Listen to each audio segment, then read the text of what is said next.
Hello students, how are you? This is your Ansar Niazi sir and I am once again welcome you all in my channel.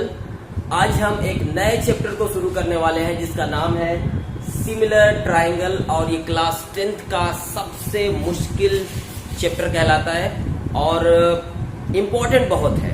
ठीक है, तो आराम से इसको पढ़ेंगे। पहले इसके बैकग्राउंड को, इसके इंट्रोडक्शन को समझते हैं कि एक्चुअली में सिमिलर ट्रायंगल होते क्या हैं और हमारी डेली लाइफ में ये कैसे हेल्प कर सकते हैं। तो अगर हम सिमिलैरिटी की बात करते हैं तो मुझे सबसे पहले हमें अपना बचपना याद आता है। बचपन में हम लोग क्या करते थे? तो बचपन में जैसे मान लो जब हम लोग छोटे थे तो मोबाइल होता नहीं था, तो हम लोग अपने मम्मी पापा से कहते थे कि मार्केट में जा रहे हैं। अगर हम देखते थे कि मार्केट में जा रहे हैं तो हम जिद करते थे कि मम्मी हम या पापा हमें मोबाइल ला के दीजिए, हमें मोबाइल ला के दीजिए। तो वो क्या करते थे, आपको मोबाइल ला के दे देंगे बचपन में जब आप छोटे थे। आजकल तो बहुत आसान हो गया, सभी बच्चों के पास मोबाइल होता है, लेकिन हम जब छोटे थे तो उस जमाने में मोबाइल बहुत कम होता था और महंगा भी होता था। ठीक है, वैल्यूज उसकी रहती थी। आजकल तो बहुत सस्ते मोबाइल आ गए और अच्छे अच्छे मोबाइल भी आ गए। तो वो मम्मी पापा क्या करते थे, क्या वो आपको मोबाइल ला के दे देते थे? मोबाइल तो लाते थे मार्केट से, लेकिन वो सिमिलैरिटी का कॉन्सेप्ट यूज करते थे। अगर वो नोकिया मोबाइल पहले चलता था तो मम्मी पापा नोकिया मोबाइल नहीं ला के देते थे, नोकिया मोबाइल के जैसा मोबाइल ला करके देते थे। सो वहां पे वो क्या यूज करते थे, सिमिलैरिटी का यूज करते थे, क्योंकि नोकिया मोबाइल जैसा होता था वो वैसा ही मोबाइल, लेकिन एक्चुअली में ओरिजिनल मोबाइल न हो करके वो मोबाइल ला करके आपको दे देते थे और आप खुश हो जाते थे, या हम खुश हो जाते थे कि हमें मोबाइल मिल गया। क्यों खुश हो जाते थे? क्योंकि वो जो मोबाइल लाए हैं वो बिल्कुल जो नोकिया मोबाइल हम देखते थे बड़ों के हाथों में, वैसा ही सिमिलर वो भी दिखता था, है ना। तो यहाँ पे सिमिलैरिटी का कॉन्सेप्ट यूज होता था। ये तो हो गया एक बात करने वाली बात। अगर हम डेली लाइफ में देखते हैं तो सिमिलैरिटी का जो कॉन्सेप्ट है ये हमारी डेली लाइफ में और कंस्ट्रक्शन में, बड़ी बड़ी बिल्डिंग्स बनाने में, रेलवे ट्रैक बनाने में, मेट्रो स्टेशन बनाने में, इवन सूरज और चांद की डिस्टेंस या हाइट को मेजर करने में भी सिमिलैरिटी का ही कॉन्सेप्ट यूज होता है। क्या आपने कभी सोचा कि आखिर ये चांद की जो डिस्टेंस है, जो हाइट है, या सूरज की जो हाइट है, क्या कोई मीटर लेके चढ़ गया होगा सीढ़ी लगा के सूरज पे या चांद पे, और वहां से उसने बताया कि या मैं इतना ऊंचा पहुंच गया, या कोई हिमालय पहाड़ पे कोई चढ़ गया, है ना, कि हाँ ये इतना ऊंचा है? कोई चढ़ता नहीं है ना, कोई सूरज पे गया नहीं, लेकिन हाइट कैसे मेजर हो गई? With the help of similarity. ये सिमिलैरिटी की वजह से ऐसा होता है। ठीक है, तो हमारी डेली लाइफ में भी, कंस्ट्रक्शन में, इंजीनियरिंग में भी बहुत इस्तेमाल होता है। जैसे मान लो अभी मेट्रो का जमाना चल रहा है ना, मेट्रो, हर तरफ मेट्रो बिछाई जा रही है। तो क्या कोई इंजीनियर ये कहता है कि चलो कल से मेट्रो बनाए और चलो 1 लाख बोरी सीमेंट लेके चले आओ, 1 लाख बोरी बालू, है ना, लेके चले आओ, और 100-150 जो है ट्रक में जो है गिट्टी लेके चले आओ? ऐसा थोड़ी ना होता है। वो क्या करते हैं, ऐसे नहीं काम होता। पहले वो क्या करते हैं, जो एरिया में हमें मेट्रो को दौड़ाना है, ठीक है, वो उसका एक स्केच बनाते हैं और जितनी लंबाई उनको बनानी है उसका 1000 गुना कम वो लंबाई का एक ऐसे ही कंस्ट्रक्शन बनाते हैं। 1000 गुना छोटी वहाँ पे ट्रेन बिछाते हैं, है ना। इस तरीके से वो इस काम को करते हैं और बाद में मटेरियल को डाल करके और एक कंस्ट्रक्शन के लिए एक पहले एक स्केच बनाया जाता है कि ये सरवाइव करेगा या कैसे कैसे हम इसको करेंगे। कोई ऐसे नहीं बोलता कि चलो कल से लाओ और बिल्डिंग बनाना शुरू करते हैं। पहले वो क्या करते हैं, स्केच बनाते हैं, कितना कितना लगने वाला बिल्डिंग, हमें कितने फ्लोर की बनानी है, उससे 100 गुना छोटी बिल्डिंग बनाएंगे, 100 गुना कम मटेरियल को डालेंगे। इस तरीके से वो काम को करते हैं। तो इन शॉर्ट हम ये कह सकते हैं कि सिमिलैरिटी जो होता है ये हमारी लाइफ में बहुत इंपॉर्टेंट है। ठीक है, अब सिमिलैरिटी के लिए आपको कौन सी चीजें चाहिए होंगी, है ना। देखो, सिमिलर का मतलब होगा एक जैसा फिगर, है ना, एक जैसा। जैसे आपने कभी ताजमहल, बहुत सारे बच्चे गए होंगे। सपोज करो जो बच्चे नहीं गए वो भी समझ रहे हैं कि ताजमहल कितना खूबसूरत। क्यों? वो तो गए नहीं। वो कैसे समझ गए ताजमहल बहुत खूबसूरत है? वो किसी फोटो पे, है ना, कहीं घर पे या टीवी में देख करके वो समझ गए कि ताजमहल बहुत खूबसूरत है। कैसे? अब किसी फिगर पे वो कैसे देखे कि ये कितना अच्छा खूबसूरत लग रहा है? हालांकि वो बड़ा वाला जो ताजमहल बहुत बड़ा है और एक यहाँ पे एक पिक्चर में आप ताजमहल को देख रहे हैं, फिर भी हमें खूबसूरत लग रहा है। ये इसीलिए हो रहा है क्योंकि जो ताजमहल बहुत बड़ा था उसकी सभी साइड को उसी हिसाब से छोटा करके बनाया गया, जिसकी वजह से जो ताजमहल है वो फोटो पे भी अच्छा दिख रहा है। सॉरी। तो यहाँ पे सिमिलैरिटी का ही कॉन्सेप्ट इस्तेमाल होता है। ठीक है, अब सिमिलैरिटी के लिए क्या चीजें होनी चाहिए? जैसे हमें अपना चेहरा बनाना है, सिमिलैरिटी है, अगर आपको किसी का स्केच बनाना है तो उसकी नाक जितने एंगल पे है, उसकी आंख जितने एंगल पे है, आप इस्तेमाल करेंगे उस चीज को वहां पे। जितनी एंगल पे आंख है उतने ही एंगल पे आप स्केच में भी बनाएंगे। ठीक है, और क्या चीज बनाएंगे? सिर्फ एंगल से काम नहीं होगा, एक और चीज होगी, साइड का जो प्रोपोर्शनल है वो भी इक्वल होगा। यानी अगर आप इस साइड से चेहरे को हाफ कर रहे हैं तो इस साइड से भी चेहरे को हाफ ही करना होगा। या ताजमहल को अगर आप सिमिलर फिगर बनाना चाह रहे हैं तो अगर एक मीनार 100 टाइम्स अगर आप छोटी कर रहे हैं तो दूसरी वाली भी 100 टाइम्स ही छोटी करनी पड़ेगी और एंगल भी सेम रखना पड़ेगा। यानी सिमिलैरिटी के लिए दो चीजें बेटा यूज होंगी, एक हो गया एंगल और दूसरी चीज होगी साइड का प्रोपोर्शनल, है ना।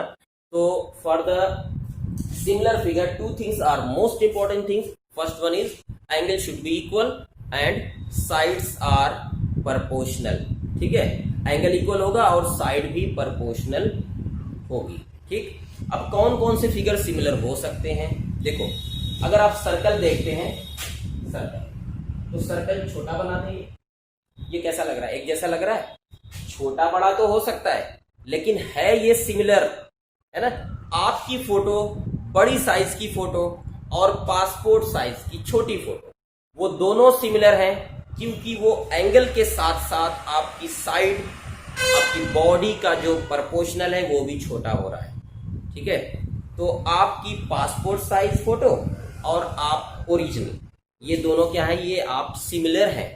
लेकिन क्या आज की फोटो और 20 साल पहले की फोटो क्या ये भी सिमिलर है? नहीं, ये सिमिलर नहीं होगा क्योंकि स्ट्रक्चर, बॉडी का स्ट्रक्चर बहुत कुछ बदल जाएगा, ये सिमिलर नहीं होंगे। यानी एक ही चीज की, एक ही आदमी की अलग अलग ईयर की, अगर ईयर डिफरेंस बहुत ज्यादा होगा तो वो जो है सिमिलर फिगर नहीं कहलाएंगे। ठीक है, क्लियर हो गया। अब आपने पिछली क्लासेस में कांग्रुएंसी पढ़ी होगी। ठीक है, कांग्रुएंसी में आपने देखा कि कांग्रुएंसी जो होता है उसके लिए सब की सब साइड इक्वल होती है ना। यानी अगर कोई भी अगर हम बुक लेते हैं, मान लो अगर हमें इसको कांग्रुएंट प्रूफ करना है तो ये सभी साइड इसकी सब इक्वल होनी चाहिए, तभी ये कांग्रुएंट कहलाएंगे, अदरवाइज नहीं कहलाएंगे। लेकिन सिमिलैरिटी के लिए इक्वल होना जरूरी नहीं है। बहुत इंपॉर्टेंट चीज है ये कि हर कांग्रुएंट फिगर सिमिलर होंगे लेकिन हर सिमिलर फिगर कांग्रुएंट नहीं हो सकते।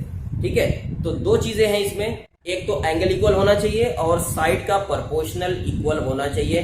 सभी स्क्वायर सिमिलर होते हैं, सभी सर्कल सिमिलर होते हैं क्योंकि स्क्वायर में सभी 90 डिग्री के होते हैं। ठीक है, इक्विलेटरल ट्रायंगल सभी सिमिलर होते हैं क्योंकि इसमें भी एंगल 60 का होता है। और अगर हम आइसोसेल्स और एक स्केलिन ट्रायंगल ले लें तो ये दोनों सिमिलर नहीं कहलाएंगे। चलो आते हैं और एक्सरसाइज को शुरू करते हैं। तो इस एक्सरसाइज में पहला जो क्वेश्चन है वो लिखा है कि fill in the blanks using the correct word given in the bracket. ये जो खाली जगह दी हुई है इसको फिल करिए with the help of given words. ठीक है, तो पहला है ऑल सर्कल आर। अब ऑल सर्कल आर क्या कांग्रुएंट या सिमिलर? अब देखो, हम सर्कल बहुत सारा ड्रा कर सकते हैं तो जरूर नहीं है कि हम उसको कांग्रुएंट ही ड्रा करें, है ना। सभी की सभी सर्कल, चाहे वो छोटा हो बड़ा हो, ऑल सर्कल का क्या मतलब? उसमें सभी सर्कल आ जाएंगे और सभी सर्कल कैसे होते हैं? सिमिलर होते हैं। ठीक है, कांग्रुएंट सभी नहीं हो सकते लेकिन सिमिलर तो सभी हो। तो इसमें हम फिल करेंगे सिमिलर। ठीक है, दूसरा है ऑल स्क्वायर आर, फिर से उसी तरीके से सभी स्क्वायर जो है वो सिमिलर होते हैं क्योंकि उसमें सभी में एंगल जो है वो 90 का होता है। और all triangle are similar, isosceles or equilateral. कौन सा ट्राइंगल ये सिमिलर होगा, आइसोसेल्स या इक्विलेटरल? तो मैंने क्या बताया कि सभी एंगल इक्वल होना कंपलसरी है, मस्ट है। तो ऑल इक्वल किसमें इक्वल होते हैं, ऑल एंगल किसमें इक्वल होते हैं, सॉरी इक्विलेटरल में। तो इसमें फिल करेंगे इक्विलेटरल। ठीक है, इक्विलेटरल ट्राइंगल।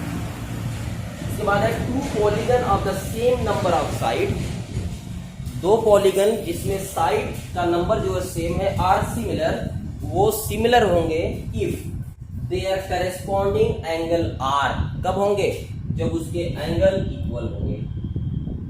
ठीक है, number b their corresponding sides are equal or proportional. क्या होंगे, प्रोपोर्शनल होंगे। ठीक है, ये प्रोपोर्शनल होंगे। नेक्स्ट क्वेश्चन है इसका, give two different example of pair of similar figure and non similar figure. यानी सिमिलर फिगर का एग्जांपल बताना है और नॉन सिमिलर फिगर का एग्जांपल बताना है। बहुत सारे एग्जांपल आप बता सकते हो। तो सिमिलर फिगर में ले लेते हैं जैसे रेक्टेंगल और parallelogram, but angle should B 90 degree. ठीक है, एक तुम्हारा रेक्टेंगल और एक पैरेललोग्राम, ये सिमिलर फिगर है लेकिन कंडीशन 90 डिग्री होना चाहिए दोनों फिगर का एंगल। ठीक है, नॉन सिमिलर फिगर में हम ले सकते हैं जैसे एक ले लेते हैं हम इक्विलेटरल ट्रायंगल और एक ले लेते हैं हम स्केलिन ट्रायंगल। ठीक है, एक और ले लेते हैं इक्विलेटरल ट्रायंगल और एक आइसोसेल्स ट्रायंगल। ठीक है, तो ये दोनों नॉन सिमिलर फिगर हो जाएंगे। ठीक है, आते हैं इसके तीसरे वाले क्वेश्चन। नेक्स्ट क्वेश्चन है state whether the following quadrilateral are similar or not. यहाँ पे जो फिगर्स दिए गए हैं, जो क्वाड्रिलेटर दिए गए हैं, पूछ रहे हैं ये सिमिलर है या नहीं है। मैंने आपको क्या बताया, सिमिलर होने के लिए दो चीजें होना कंपलसरी है। First one is angle should be equal and the second one is sides proportional should be equal. Side proportional means इन दोनों का अगर हम रेशियो निकालें तो सेम आना चाहिए। जैसे 3 को अगर हम 1.5 से डिवाइड करें तो 2 आएगा, इसको भी डिवाइड करेंगे तो 2 आएगा, इसमें भी 2 आएगा, मतलब सेम आना चाहिए। ठीक है, अगर 3 आ रहा है तो 3 सब में आए, 5 आ रहा है तो सब में 5 आए। बात करते हैं इसकी। ठीक है, आगे वो सब क्लियर होता रहेगा। अभी इन दोनों फिगर में ये दोनों सिमिलर है या नहीं, यहां पे आप देखो कि साइड का जो प्रोपोर्शनल है वो तो सेम है। देखो इसमें 3 को अगर हम 1.5 से डिवाइड करेंगे 2 आएगा, 2 आएगा, 2 सब में 2 आएगा। लेकिन सिमिलर होने के लिए मैंने आपको दो चीजें बताई है, एक तो एंगल भी इक्वल होना चाहिए और साइड का प्रोपोर्शनल भी इक्वल होना चाहिए। इस केस में साइड का प्रोपोर्शनल तो इक्वल है, लेकिन क्या एंगल भी इक्वल है? नहीं, बिल्कुल भी नहीं, क्योंकि यहाँ पे आप देख रहे हैं 90 90 90 और इस क्वाड्रिलेटरल में आप देखिए यहाँ पे एंगल कुछ और है, यहाँ पे एंगल कुछ और है। That means these two figure are not similar figure. ठीक है, तो फिलहाल आज के लिए इतना ही। Good bye, take care and God bless you. Bye bye.